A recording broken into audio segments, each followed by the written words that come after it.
Hello বন্ধুরা, এখন কথা বলবো ইন্ডিয়া ভার্সেস বাংলাদেশের টেস্ট ম্যাচ নিয়ে, যেখানে বাংলাদেশের সিরিজের প্রস্তুতির মাঝে উৎসব ভারতীয় শিবিরে। সাজঘরে উচ্ছ্বাসে মাতলেন রোহিত ও কোহলিরা।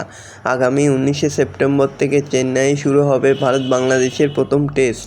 তার দুদিন আগে ভারতীয় শিবিরে উৎসবের আবহ চলছে। মঙ্গলবার সাজঘরে হয়েছিল আয়োজন।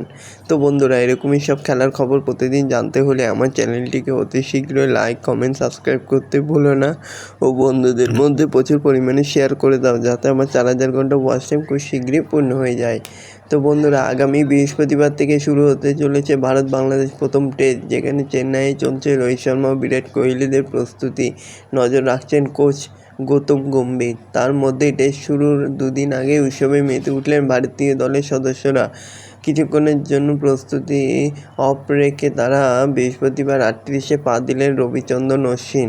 রোহিত কোহলিরা মেতে উঠলেন দলের সেই অভিজ্ঞ প্লেয়ারকে নিয়ে। দলের সাজঘরেই অশ্বিনের জন্মদিন পালনের আয়োজন করা হয় কোচের অনুমতি নিয়েই। তো বন্ধুরা, এরকমই সব খেলার খবর প্রতিদিন জানতে হলে আমার চ্যানেলটিকে অতি শীঘ্রই লাইক, কমেন্ট, সাবস্ক্রাইব করতে ভুলো না ও বন্ধুদের মধ্যে প্রচুর পরিমাণে শেয়ার করে দাও, যাতে আমার 4000 ঘন্টা ওয়াচ টাইম খুব শীঘ্রই পূর্ণ হয়ে যায়। ধন্যবাদ সবাইকে।